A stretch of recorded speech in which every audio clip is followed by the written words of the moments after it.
Welcome back to our channel RS Classes by Ronak Sahu. जय Hind. Fundamental of computer part 9 memory unit के बारे में आज हम लोग जानेंगे। पूरा मेमोरी यूनिट एक वीडियो में हम लोग समझेंगे। वीडियो में अंत तक बने रहिएगा, बीच में छोड़कर मत जाइएगा, नहीं तो कुछ समझ में नहीं आएगा। चलते हैं, आते हैं अपने वीडियो पे। Memory unit. मेमोरी यूनिट क्या होता है? ये हमारा मेमोरी होता है, यानी कि हमारा बौद्धिक क्षमता, जो हमारा स्टोरेज जिसको कहते हैं हम लोग, वो होता है हमारा मेमोरी। अब देखते हैं हम लोग मेमोरी यूनिट को दो पार्ट में डिवाइड किया गया है, प्राइमरी मेमोरी और secondary memory. Primary memory of internal storage, ये प्राइमरी मेमोरी जो है वो इंटरनल स्टोरेज होता है और सेकेंडरी मेमोरी जो होता है एक्सटर्नल स्टोरेज होता है। चलिए आगे डिटेल में बात करते हैं। Primary memory, it is the area inside the system unit where data is stored before using actually processed. Function of primary memory to store all the input data used in processing, stores the instruction currently being processed, used to store the immediate and final result of all arithmetic and logic unit. प्राथमिक memory यह system unit के अंदर का क्षेत्र है।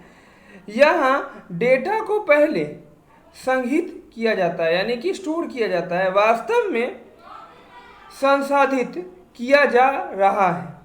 प्राथमिक memory का कार्य सभी इनपुट डाटा को देखने के लिए प्रसंस्करण में उपयोग किया जाता है। वर्तमान में संसाधित किए जा रहे निर्देश को संग्रहित करने के लिए सहयोग किया जाता है। सभी अंकगणित और तर्क संचालन के मध्यवर्ती और अंतिम परिणाम। ये तो पूरा शुद्ध हिंदी था। मैं आपको बताता हूँ, प्राइमरी मेमोरी जो है ये हमारे कंप्यूटर में पहले से प्रेजेंटेड होता है। जो भी हम लोग कंप्यूटर, लैपटॉप, मोबाइल, पीसी जो भी हम लोग लेते हैं, वो सभी में पहले से एक इंटरनल स्टोरेज डाला जाता है। आप अभी भी फ़ोन खरीदने जाते होंगे तो आप बोलता होगा 4 GB RAM, 6 GB RAM, 128 GB रोम। तो ये क्या है? ये आपका प्राइमरी मेमोरी है, यानी कि पहले से उसमें डाटा डाल के आपको दिया गया है, पहले से आपको मेमोरी डाल के दी गई है। अब आते हैं आगे। There are two type of primary memory. Primary memory के दो टाइप है, मैंने अभी आपको बताया, रैम और रोम की मैं बात कर रहा था। तो एक होता है रैम, एक होता है रोम। रैम का क्या यूज है, रोम का क्या यूज है, चलिए आगे बात करेंगे। RAM stand for random access memory, इसका full form random access memory होता है। Sometimes known as read write memory. कुछ समय हम लोग इसको रीड और राइट मेमोरी के नाम से जानते हैं। We can do both and write operation to do, हम लोग इसमें दोनों काम करते हैं।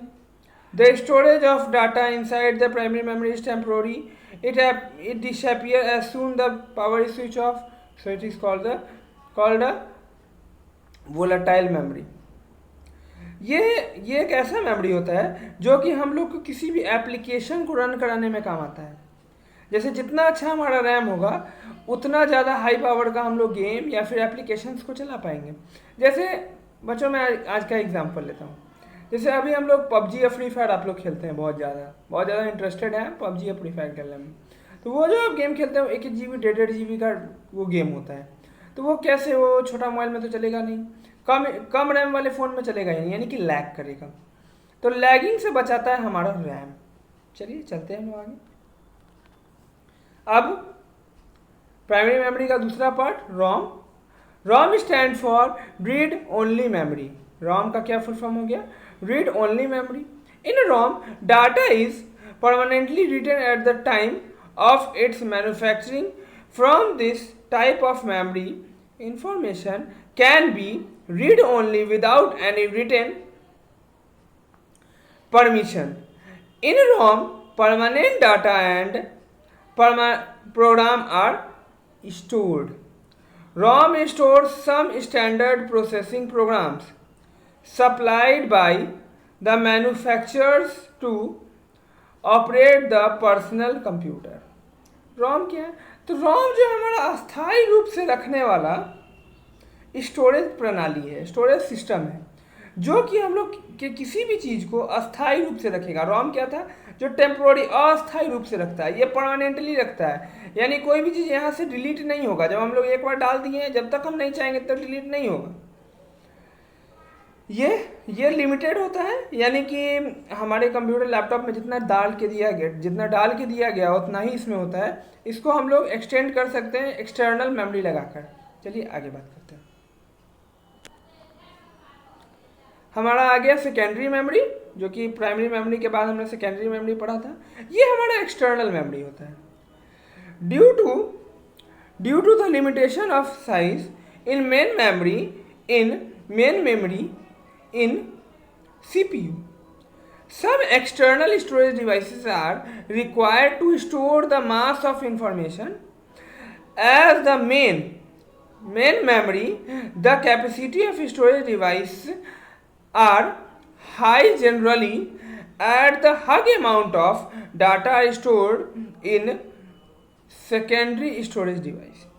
सेकेंडरी स्टोरेज डिवाइस क्या होता है? ये हमारे सीपीयू में या हमारे फ़ोन में भी अलग से जो हम लोग मेमोरी कार्ड लगाते हैं या हार्ड डिस्क लगाते हैं या मैग्नेटिक टेप लगाते हैं या सीडी रोम लगाते हैं, वही हमारा कहलाता है सेकेंडरी स्टोरेज, जिसमें हम लोग अपने प्राइमरी स्टोरेज का स्टोरेज कम होने के कारण स्टोरेज को बढ़ाने के लिए सेकेंडरी स्टोरेज का यूज़ करते हैं।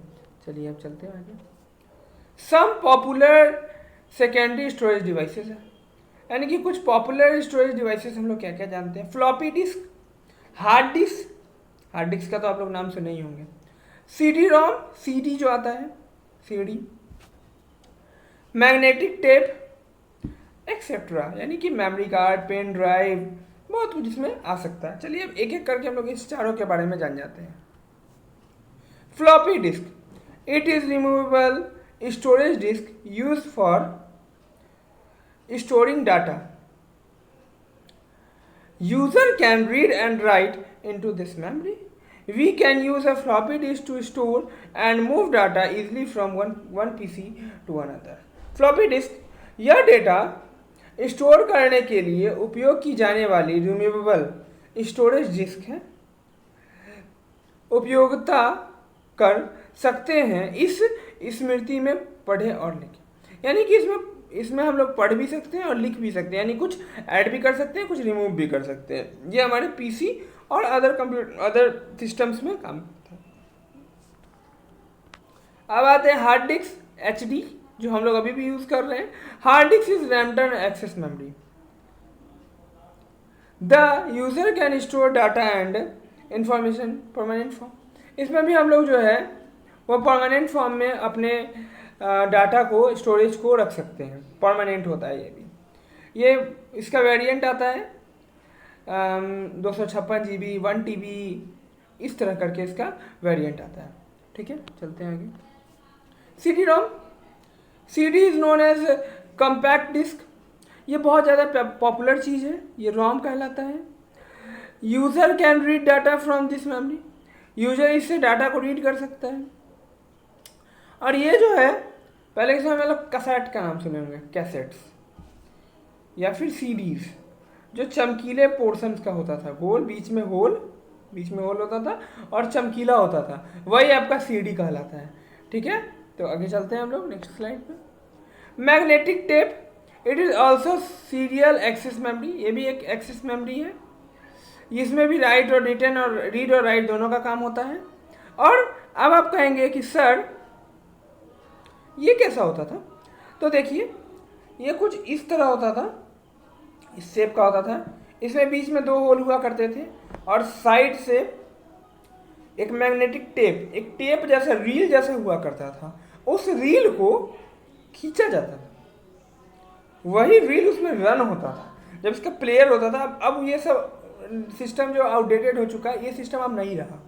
पहले के समय में मूवीज़ या फिल्म या वीडियोस वगैरह इसी में बनाई जाती थी, उसको फिल्म भी कहा जाता था।